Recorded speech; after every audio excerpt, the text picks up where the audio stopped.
広がる闇の中交わし合った革命のちぎり誰にも邪魔させるわけにはいかないから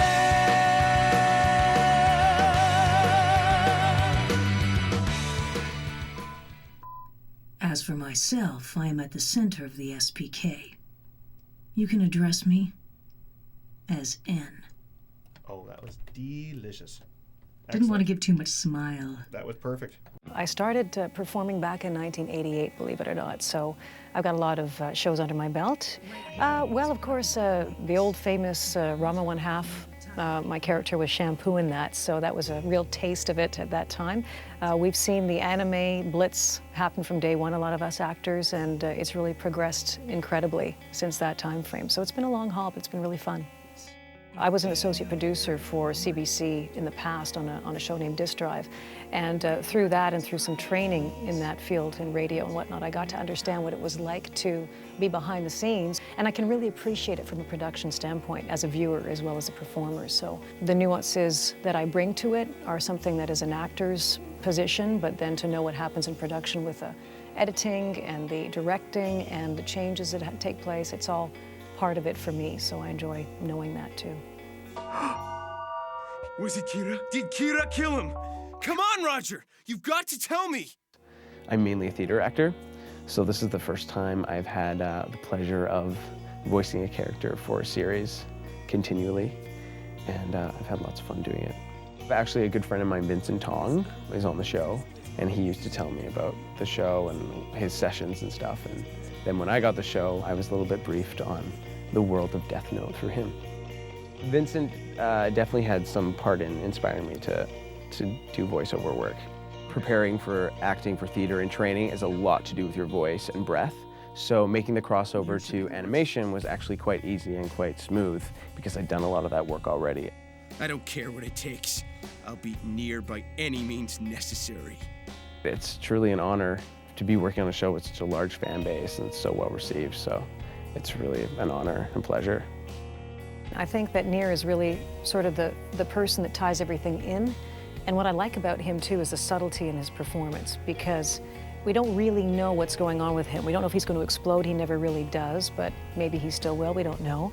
But that subtlety leaves the viewer to sort of wonder more about really what's happening, whether he actually is holding back, whether something's going to be given a little bit more information. And the fact that he's seemingly a genius, but is also sort of playing with his toys all the time is kind of like a bit of an unsettling thing about his character. And from my perspective as a performer, it's exciting so that I can play that subtlety a bit more than I would normally in a show that is more obvious with action. I think I saw that Nier had a Carl doll in the mix, so you're not nervous about that, or No, I'm fine with that. sleep really. at night okay? Or, Yeah. It's not voodoo. I'm just telling you. Well, I can relate to Mello in the fact that he definitely has a little bit of a sibling rivalry, and he definitely has a chip on his shoulder. And I grew up in a family of 4 kids, so I know what it's like to deal with all that kind of stuff, with wanting to be the best and wanting to get the attention of your parents. I'm myself am a kind of a shy person, and I don't usually get very aggressive, so it's fun to tap into that kind of stuff when I get to do it in the recording sessions. Sido, go keep watch outside. It'll be very convenient for us that you can't be seen by humans. Go outside and keep watch. Got it? Kind of love that. Okay. Fantastic.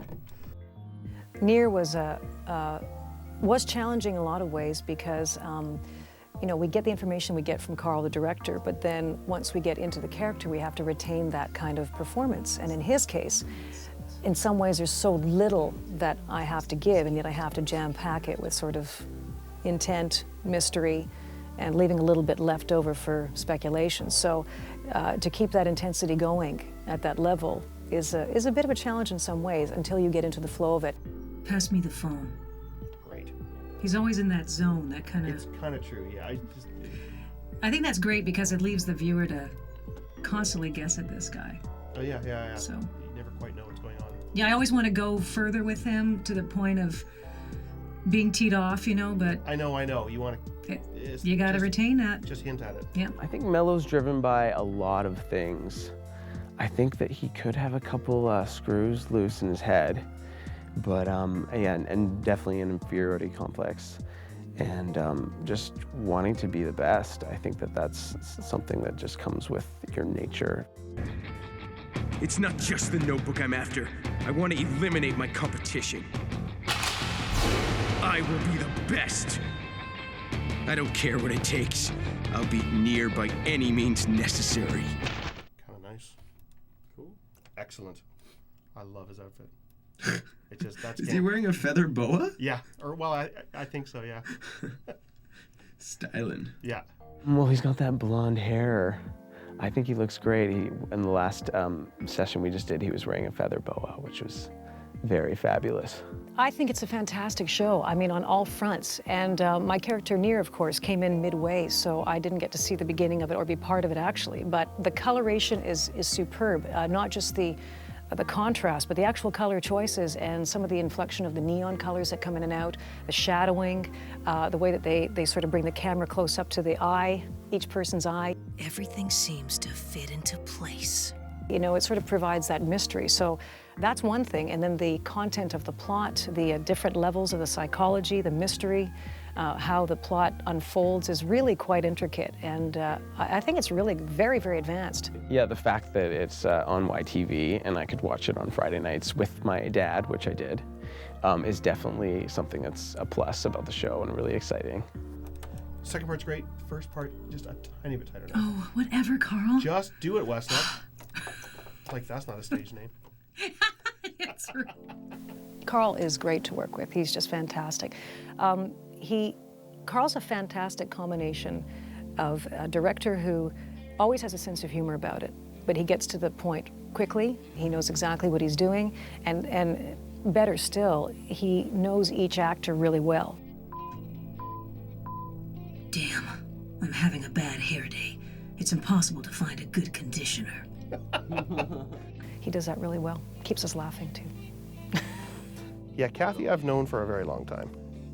And I think she did a really good job as Nier. And that, it was a difficult character because really Nier is more or less taking over from Elle. I mean, certainly visually sort of is reminiscent of Elle and, has a certain similar speech pattern, way of analyzing.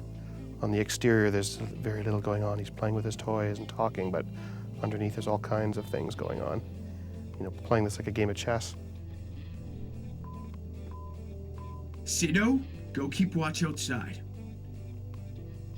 A hint just a little stronger than that. That read was great. And just watch the outside. It's the American out. Out.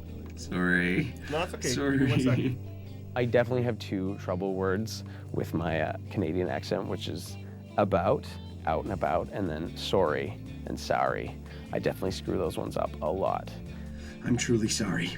For what it's worth, I give you my word that I never wanted to kill you. Excellent. Really nice.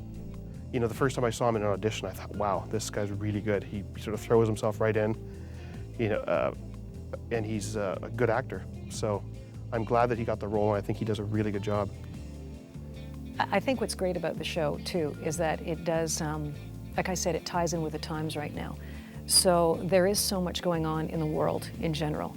The elections in different countries that are happening, the sense of struggle with respect to the environment even, different societies, good and evil. And I think what's interesting to me is how that's happening not only in communities, not only in the world, but what's happening in each individual and their own awareness, their own consciousness level, their own struggle with benevolence, with the good and the bad, the right and the wrong, and how much am I a part of the society and how much is too much. So it's very timely. I don't think that the Death Note has any place in the world that we live in today. Yeah, I think that would be a very bad idea. I've already blown up the 2 entrances to this place. This will be your only warning. The next explosion will take out the entire building, as well as all your men inside. So you better do as I say.